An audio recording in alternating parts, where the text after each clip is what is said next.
Welcome back to another episode here on the Heart and Hustle podcast. Our next guest is Megan, just telling me she's come back from Hawaii. Listen, I'm a little jealous, you know what I mean?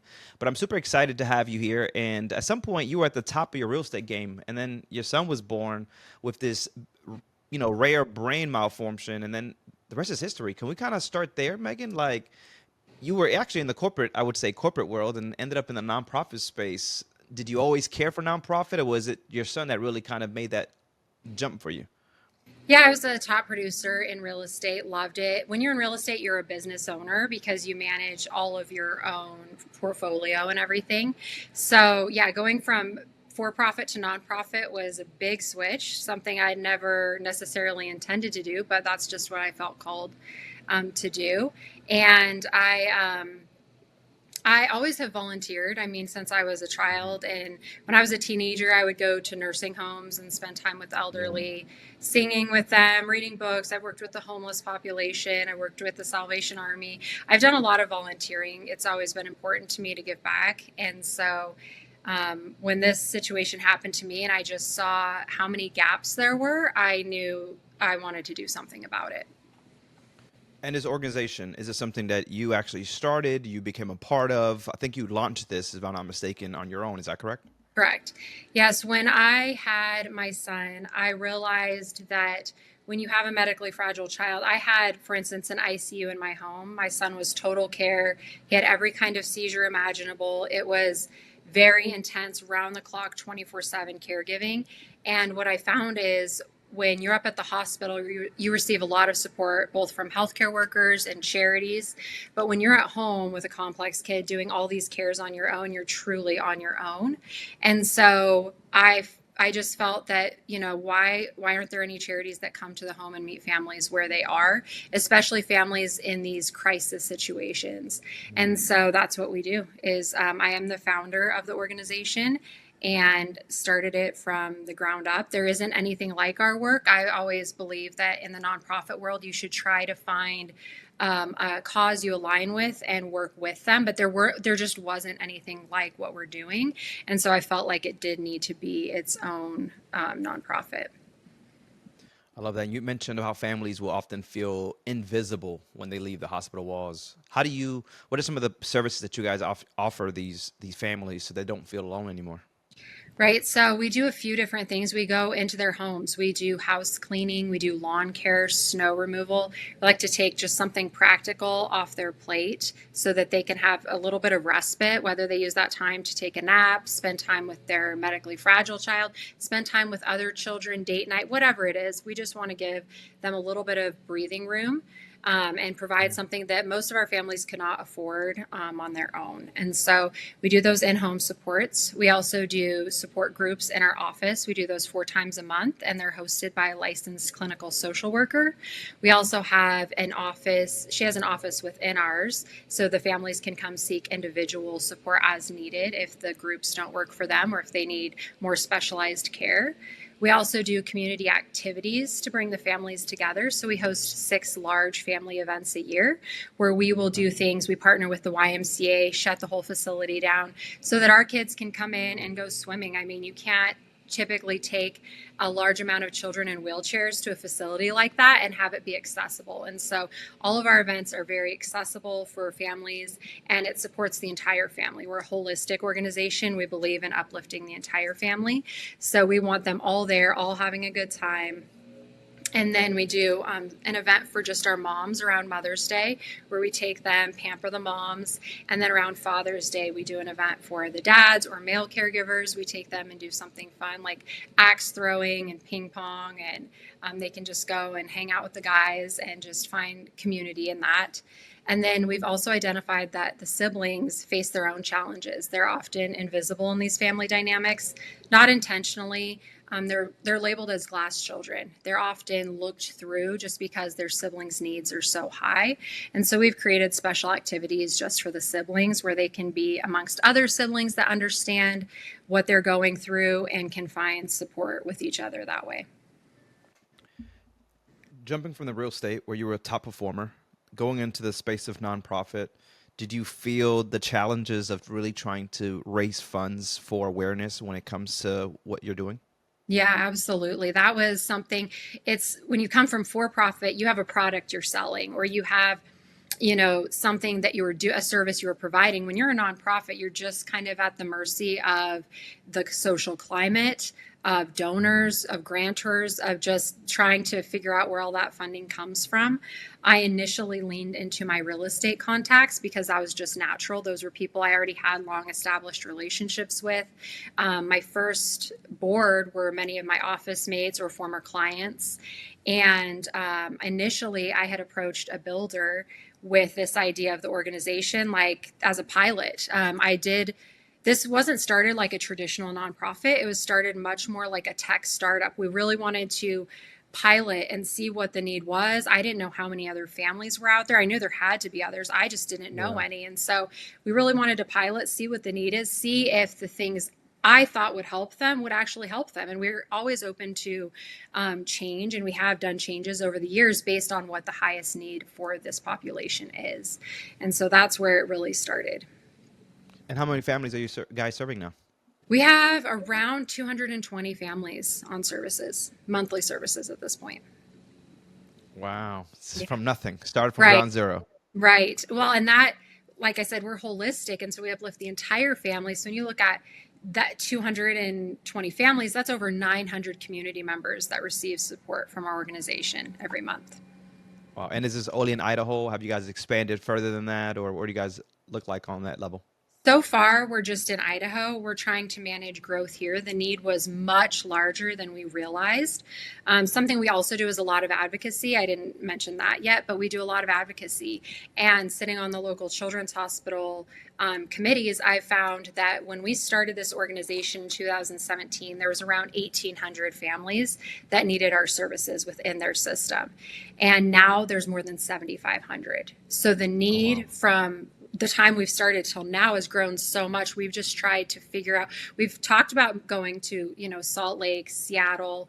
Both of those places have requested us show up there. We get requests from all across the country and actually internationally for support. We're just Wow. not in a place to do that yet. We really wanted to iron out this model. There, like I said, there isn't anything like it. And so I feel like we have a really good sustainable model at this point, and we are looking to expand to another children's hospital. I think that the trajectory and the pie in the sky dream is that we want to be at every children's hospital across the country. Again, there's nothing like it, and it's a much needed support. We're partnered with our local Ronald McDonald House. We have kind of a similar mindset as far as our services go. They kind of offer services within the 30-mile or outside the 30-mile radius, and we offer services within that radius. And so we collaborate with them, and they're a model we would look up to going nationally. And so a lot of that comes from a partner. We kind of need that big national support system to be able to do that. I love that you've been thinking about partnerships. I think it's so huge in the nonprofit space where so many people just feel like I just need to do this and they forget the partnering up. We could really do so much more work when we come together. Ronald McDonald's really a good organization. I've been able to work with them, and I've been able to even have some individuals from the Ronald McDonald's on the podcast. And it's always cool to see what they do and how they do it. So Right. having that partnership definitely gives you guys a lot more credibility as you guys move forward. My question is, what does the pain points look like as you're trying to go from this real estate to go and start a nonprofit? And as you mentioned, something that's going to be global. Like this is Mhm. not just something in my own backyard. It's something that I know everyone needs throughout our world, our country. Right. Well, a few of the pain points are financing. I mean, where so many government programs are being cut, state, federal, there isn't really any funding for our work in the grant space in that sense.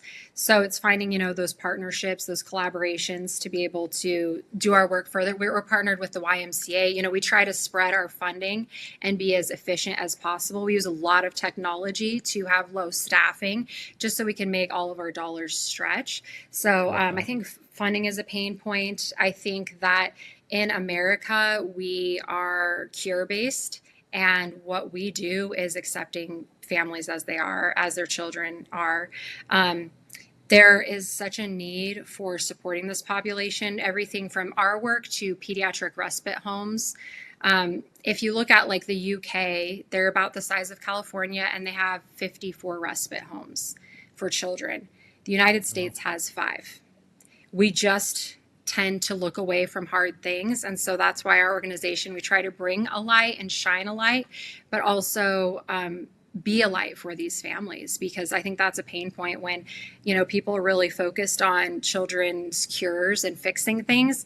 We just accept them as they are. And that can be hard, I think, for a lot of people in the Western world. When I think about all the years you spent in real estate, um, what did that prepare you for, other than the partnerships that you've created, and because that's huge. But what do you think that prepared you for when you had to take that leap into this nonprofit space? I can imagine there were so many lessons that you've learned on the other side. Well, I think not just real estate, is prior work, prior jobs, things I did even as a teenager have, I Mm. feel like, prepared me for this moment. I worked for a catering company. Now I run events with 300 to 400 people. So Wow. just, being able to plan an event on that scale, I lean into that catering background from when I was a teenager. And I worked in customer service for many years. I worked for corporate America and then into real estate. It's just they all have their own challenges. And I think the thing about real estate that I loved was being an advocate for my clients. I Hmm. worked for them. And so I would go up against any builder. I didn't care who you were. I was going to fight for my clients and do the right thing and make sure their needs were met. And I feel very much the same about this. Is I know what this population's needs are, and so I do go to our local healthcare systems. It's kind of given me that strength, that voice, that confidence that I Hmm. can go into these rooms and, let people know what the needs are and bring that to their awareness. Also, I think it helped me too, having a lot of nonprofits are led with the heart, and this is very much led with the heart. However, Absolutely. there's a business sense behind it. When I approach a healthcare system, when I approach a business about how they could better serve, or when I approach politicians about policies that are going to impact these families, I look at it from their perspective too. And I understand, these companies are here to run a business. Here's what the need is. How do we meet in the middle? How do we make it better? You mentioned about going into some of these rooms. I can imagine the conversations get a little hard. What's the hardest conversation you've had in a committee or hospital meeting as a parent turned CEO? Because at first you were a parent that was dealing with this. Now you're a CEO dealing with this at a bigger scale to make sure that your son's legacy continues to live on, but also that other families understand that they're not alone in this space. Yeah, there's been several challenging conversations. I think one being our local healthcare system has it's a children's hospital, but they did not have pediatric palliative care. So meeting with executives and kind of letting them know they missed the mark and that this is a program they're lacking, and not knowing how that was going to be received, but just it was on my heart, it needed to be said. Yeah. And they welcomed me with open arms. They were like, wow, we had never thought about this being a need. And part of it was they had had all these different diagnoses siloed out. So they had like the cancer kids and the muscular dystrophy kids and the neurological kids all separate. And I said, but they all would benefit from a palliative care program. Mm. And they were like, you know what? Let's do a needs assessment. Do you want to be a part of the process? And Yeah. so I was there from needs assessment to all the meetings deciding what that program would look like, all the way into interviewing the doctor and social work. The entire team I was able to help be there for the interview process. And now there's a functional pediatric palliative care program in our valley. And it's incredible the support our families have received from it and just how much their quality of life has improved. I think another challenging one too was approaching the funeral industry on Hmm. how they could better serve their pediatric population. The funeral industry in general is geared towards one population, and that's elderly. And there's a lot of improvement that can be made in the pediatric space. And there really wasn't a lot of reception there. It wasn't a warm reception. It was kind of like, we're the experts. You don't know what you're talking about. And thankfully, the National Funeral Foundation reached out to me and said, well, if we can't get the providers to come on board with serving better, let's empower the families. So we actually wrote a book on how to plan a child's Wow. funeral, and it's like a journaling book. It's beautiful. It's on our website if anyone needs it, but it's been distributed over 25,000 times. So that is just kind of Wow. a small thing that came out of Do Better, and how many other families have felt empowered to have this service that would represent their child because of that. You're truly doing some amazing things. I mean, what a career change, and really for so much better. And we really think about it. Is there something that you wouldn't have said 5 years ago that you can say now, being a little bit more comfortable in this space? Um, I do think that the way nonprofits are traditionally built is probably needs to be reevaluated. I do think that so typically a lot of nonprofits, somebody has an idea from their heart and they build Hmm. a nonprofit around it. They don't know if it's helpful, they don't know if it's going to be received. They build this program, they get this funding, they might even be replicating other work. And for instance, in the state of Idaho, there's 8,000 nonprofits. That's excessive. Like there needs to be a lot more collaboration. If you're doing something someone else is already doing, you should just partner with them and maybe find a way to incorporate your legacy, your child's legacy, something like that. But I think that how we've started it is showing, and I've actually met with professors at our local university here because they're just kind of like, how did you build this without our traditional model? And I was like, I looked at tech startup. How do you low budget, assess a need, find out this is actually going to serve and help people, and then you build the program around what is actually Yeah. going to help?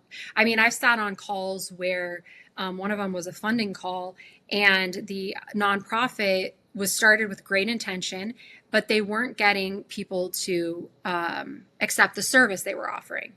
Yeah. And the person that started it, I just looked at him and I said, well, when you were in this situation, would you have used this service? And he said, oh, absolutely not.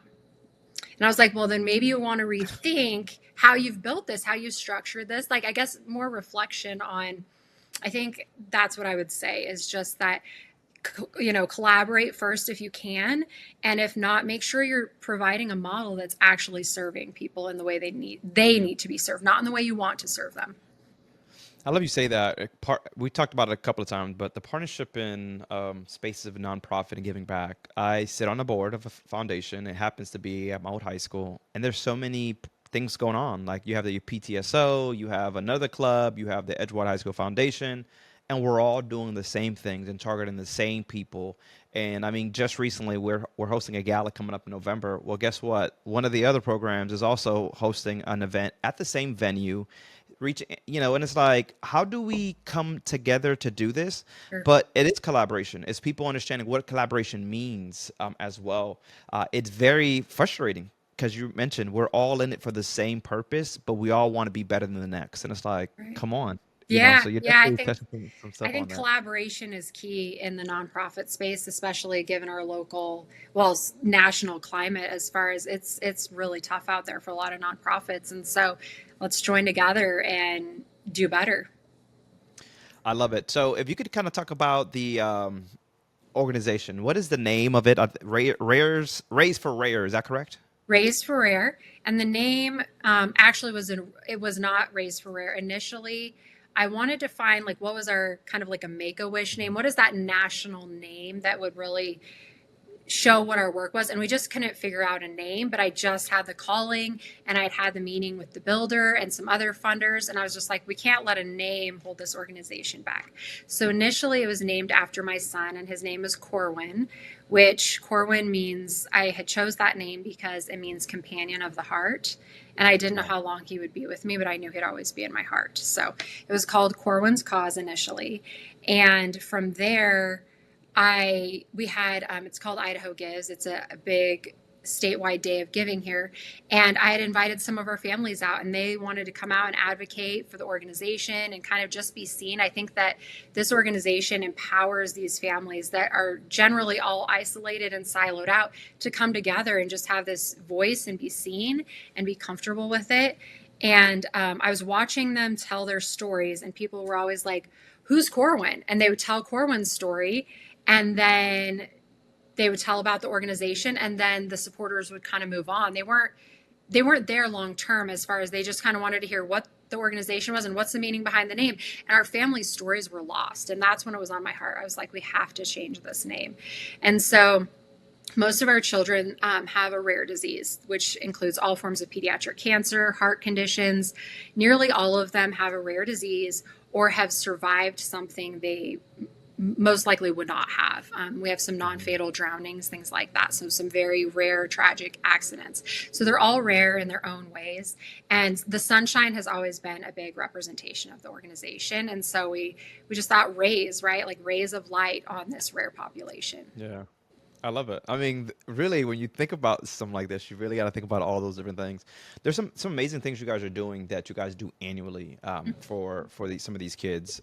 Santa rides, right? A wheelchair friendly pumpkin patch. Are you guys doing that actually currently when it comes to the pumpkin patch? We just did that a couple of weeks ago. We have an amazing pumpkin patch here that has gravel lined pathways, so it's very accessible. They have plenty of handicap parking. That's a big thing when you're looking at bringing a couple hundred people with wheelchair vans.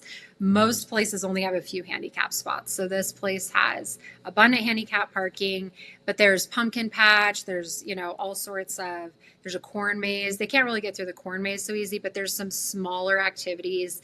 They have like a big bin of corn kernels that the kids can sit in and feel.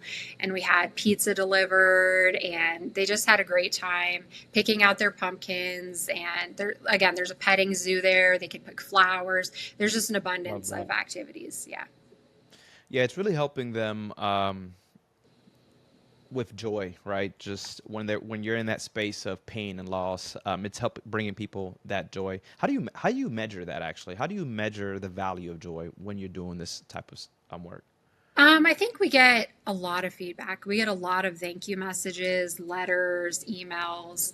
Just see when you're at one of these events, you see the joy, you see the smiles, you see the families hugging each other. They've really turned into family, a lot of them to each other. They'll watch each other's kids when they need, a break, or they, just again, hearing how much it impacts families' lives. We had a family that they moved to our area for treatment for their child from another state because they weren't getting the care they needed. And when he passed away, I asked if they were going to move back to the state they came from because they had nobody here. Their family all was in this other state. And they just said, no, this community means more to us than any family we have. And so they chose to stay in this area just because of this community, even after their son had passed. I mean, you definitely, as a leader, bring people together, and you allow people to feel seen and heard, which is why they continue to come back, right? But in the same space as you building this as a leader, there's imposter syndrome. There's the who am I to sit here? What does those moments look like as you're building? Like who's helping you? I mean, I can't imagine you weren't going to Hawaii during these times, right? That would have been an easy trip to No, Hawaii. right. But what's happening? Who's pouring into to you as you're trying to pour into others? Well, for the first few years I did this, I just did it out of my own funding, my own time.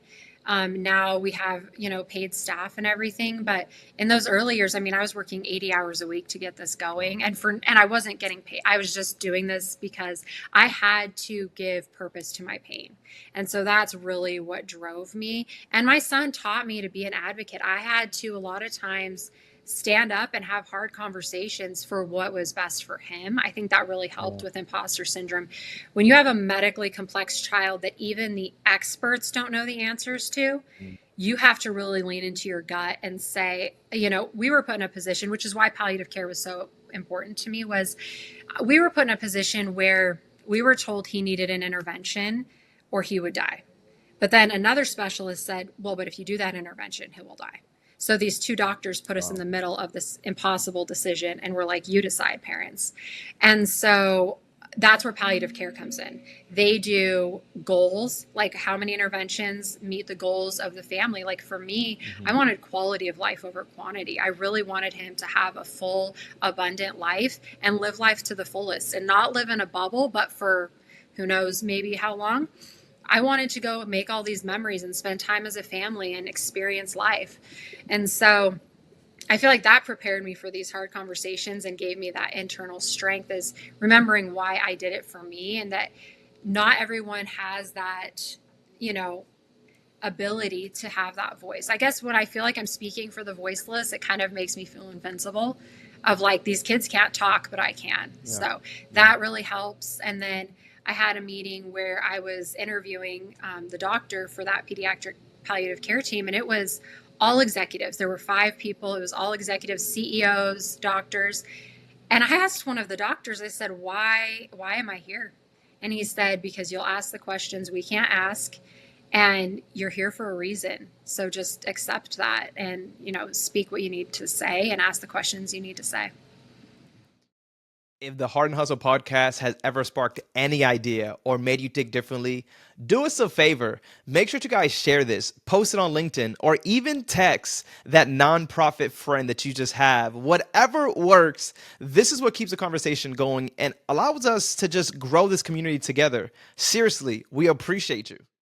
And all the things that you're talking about obviously led to the CEO of Influence Award. Yes. What was the moment when you get that call to say, "Hey, this is what you're getting"? What are you feeling? What are those thoughts? I mean, it was an honor, and it's so amazing. That's obviously not why I do the work, but it Yeah. is. I am so grateful to be recognized for it, because it is my heart in action. And so to see that awarded it's incredible. I was honored to receive that. I also received accomplished under 40 a couple of years ago, which it's 40 people in the state that have achieved a lot in that, under 40. And so it's just amazing that our community recognizes that and appreciates it. Yeah, no, huge. As you mentioned, it's not what we do it for, but when you do get acknowledged, it definitely gives you even more energy, more fuel to continue to do the work that you do. Because now you realize people are watching, people are seeing the work, and the more that we continue to do this, not only the more awards, but the more people that we get involved to this. In your case, your organization, Ray Ferrer's. I love it. I love that you're in this space. I love that you made this huge. Mindset shift to get you out of the real estate world to put you into the founder space. When you first said I can lead this, how do you silence the voice that said, "Can you really?" Yeah. Like, what does that look like? Well, lots of therapy. There uh, you go. the therapy. To be honest, that's Yeah. helped a lot. I was an award winner in real estate too, and so I think that anytime you're recognized for accomplishments, that just receiving it and celebrating the small achievements, celebrating the Yeah. small Huge. wins really allows you to say, I can do this, right? That first meeting with that builder was scary, to go in and say, I need this much money, here's this idea. And they were amazing. They were like, you know what, we're actually looking to partner with a children's charity, this is right up our alley, how Wow. much would you like, kind of a thing. I mean, it was just every single one of those interactions builds that confidence and that strength to go have that next hard conversation. And then same with advocacy. The first time I met with executives at the healthcare system, I was nervous. Now we're first name basis, they come to my events. Politicians, same thing. Business owners, we have an equipment distributor that I've sat down with and had some hard conversations with, and then they've brought me back to train their employees of who is on the other side of that phone that they're serving, to help their employees better understand. And so just seeing the change that's being created with one voice, and it's amazing and an honor. I don't want to cry, but my son didn't have a voice. I mean, he could coo and like make noises, but he didn't actually ever say a word, and he's changed the world in a lot of ways. I'm a big believer that life happens for reasons at times while we may not know why. Right. Um, your son will never be forgotten. The story continues to be told, right? Like, Yeah. that's what I love, Megan, because so many people could kind of deal with what you're doing and still be lost, in this space. And that's why the next question I actually ask you, there's so many people that are fearing to leave safety. You left safety because you stepped into what was a calling. Right. What advice do you give somebody that's kind of stuck there? Yeah. I think that if you have a calling and you wake up every day and that calling is the first thing to come to mind, do it, follow it. And a lot of it is have those meetings, set those hard meetings, have those hard conversations. I mean, I also have an amazing group of friends and supporters that lift me up when I'm down. They hold my arms up and push me back into battle, kind of a thing. Yeah. Um, and it's just when you have a calling, you'll know. And I think that even if you don't necessarily have a calling, living on purpose, it makes a difference. And you'll Yeah. find that maybe you don't know what your purpose is, but living on purpose will lead you to that. And it seems crazy. I think I'm in this space right now, even with this foundation. Sometimes I think to myself, I've been there for 6 years, and I ask myself, or I think to myself, when things get hard, why am I even doing this? Mm. And I have to remember, it's not even about me. Right. Like, it's not about us. It's truly about every other person, every other family that still has that chance to fight. I just want to be in their corner. I want them to be able to live a life that they didn't ever expect because they didn't know resources existed. And you are that for somebody, right? What some people are going to feel the impact that you created today, Megan, and you will never even know that Right. it happened, right? Because you just planted that seed, and it's up to really the communities, to our listeners, to continue to water those. So I ask you, well, all the listeners, whatever their titles or their means are, how can they make an everyday move to support the medically fragile families that we're talking about? I think showing up is a big thing. I read the book Option B came out the year I was building the organization, and there's a lot of great stories in that book. It's written by Sheryl Sandberg, and there's a story in there that reminds me of something I had is when I was up at the hospital with my son. There's a lot of people that say things Mhm. like, let me know how I can help. Let me know this, and you shift the burden to the person going through the difficult time to figure out what it is they need, communicate with you. That's honestly not helpful. And we all do it. I've done it. The whole, let me know if you need anything. What was helpful was I had an uncle that would say, I'm coming up to the hospital. I'm bringing lunch. Would you like a sandwich or a salad? I knew he was Mm. coming. I knew he was bringing food. I didn't have to decide anything. I didn't have to communicate other than what it was I wanted. And he showed up with it. And so just kind of showing up. If you see a neighbor struggling, shovel their sidewalk. Or if you know a family that has a medically fragile child and you have some time to commit, say, hey, I have an hour today. Can I come over and fold some laundry? Can I come over and do some dishes?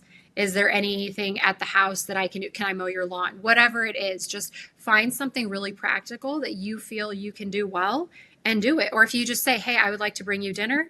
Do you have any food allergies? And just say, I'm coming at this day on this time and just show up. Yeah, huge. You are right. In a space like that, can you even think of anything else outside of Yeah, yourself at times? right. Yeah, you're just trying to survive. And it's well intentioned. And like I said, we all do it and have done it. They'll let me know. And I just find it so much more valuable to just say, I'm coming, I'm bringing something. Would you like a coffee? Would you like a tea? I'm on my way. So it's not changing my mind. I'm coming to see you and support you.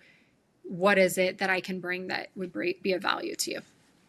I love that. And it always goes back to, it's not what you say, is how you say it. In Yeah. this case, is how we kind of give back. We want to help, Hmm. but you could say it very differently where it really becomes helpful Yeah. versus just another burden on somebody. I almost feel like you called me out, but you said we Oh all do it, no, right? we But all it do it. is true. I've done. I'm I just was gonna say joking, Megan. I've done it. It's just, Yeah, and yeah. I have a friend right now going through something incredibly difficult that I've never gone through, and I really am at a loss. And so there are times that I do what I can, but then I also end it with really, I am here at any point. And also I love that. another thing to do is anyone going through grief or a hard time. Send them a text that just says you're thinking about them, you're praying for them, whatever that looks like, that you care for them, and there's no need to respond. You just wanted them to know you were thinking of them. And just Yeah. take that pressure that because when you're overwhelmed, the last thing you want to feel like you have to do is respond to all these messages. Just, hey, I know you're going through a hard time. You don't need to respond to this. I just wanted you to know I'm thinking about you. I love that. What's next? What's next for Race for Rares? I know we talked a little bit, but in terms of scale, impact, and culture, what can we expect for the organization? Like I said, we would love to be at every children's hospital. I think we'll expand regionally first, probably Salt Lake being the next children's hospital, followed Mhm. by Seattle. It's really, we're building our 5 year strategic plan as we speak. So we've achieved the first 5 years of our strategic plan, and we've checked off almost every box with the exception of expanding to another location. Part of that was COVID, part of that was funding, and then realizing how fast our community, I mean, we are one of the fastest growing states. So we're an exception in that. It's kind of hard to scale to other areas when you are Yeah. receiving so many new patients just in our area. Would you say you achieved or exceeded? Which one? Exceeded in a lot of ways. Yes. There you go. Yeah. There you go. Yeah, See, yeah. And I there mean, you go. everything you're That's the telling me, imposter syndrome. Yeah, we did. We've achieved so much. And I mean, completely changed the climate around this. All of our local media is very aware. Recently, our state removed paid family caregivers, and they had amazing stories from our families to be able to use and broadcast and to advocate and to take to politicians. And us being advocates for our families helps them be advocates for themselves too. yeah, I love this. I'll leave you with this last question as we wrap Yeah. this up. You built a nonprofit after your son's life and loss. What's one fear you still carry into this work? Something that you refuse to actually let hold you back?